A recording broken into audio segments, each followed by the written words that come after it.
Hai teman-teman, tahu tidak, sebelum jadi agama yang paling banyak dianut oleh orang Indonesia, Islam adalah salah satu agama yang diperkirakan datang karena adanya perdagangan yang singgah di Nusantara. Lalu bagaimana awal mulanya masuknya Islam ke Nusantara? Untuk lebih jelasnya, yuk simak penjelasan tentang 4 teori masuknya Islam ke Nusantara.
Sekitar tahun 1480 atau pertengahan abad ke-15, di desa Sindang 3 km dari Majalengka ke selatan, hiduplah seorang ratu yang bernama Nyi Rambut Kasih, keturunan Raja Siliwangi yang masih menganut agama Hindu dengan sangat kuat.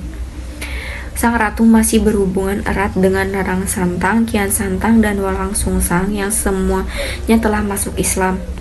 Kehadiran ratu di daerah Majalengka mulai dipertemukan dengan kakaknya di daerah Talaga yang bernama Raden Munding Sarya Ageng, suami Ratu Mayangkaruna yang saat itu memerintah di Talaga.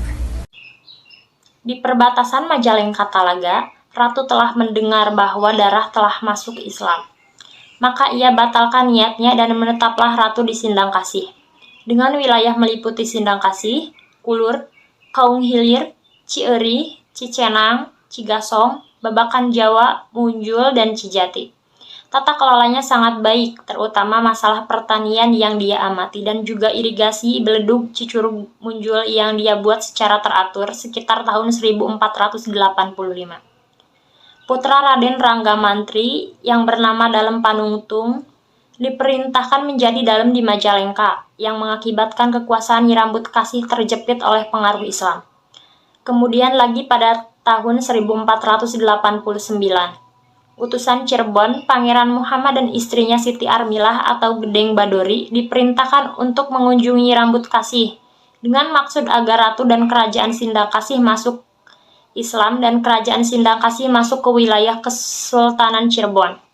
Nyi Rambut Kasih menolak hingga terjadi pertempuran antara pasukan Sindang Kasih dengan pasukan Kesultanan Cirebon. Kerajaan Sindang Kasih menyerah dan masuk Islam, sedangkan Nyi Rambut Kasih masih memeluk agama Hindu. Mulai sekarang ada Chandra Sangkala, Sindang Kasih Sugih Mukti tahun 1490. Pada abad ke-6, Islam masuk ke wilayah Majalengka. Daerah-daerah yang merupakan bagian dari Kesultanan Cirebon semuanya memeluk agama Islam adalah pemerintahan Talaga, pemerintahan Maja, dan pemerintahan Majalengka. Penyebaran agama di Majalengka didahului dengan masuknya para bupati ke dalam agama tersebut. Kemudian dibantu oleh para penyebar lainnya, di antara dalam Sakahurang atau disebut juga Syekh Jalil dan dalam Panuntun. Semuanya di Maja.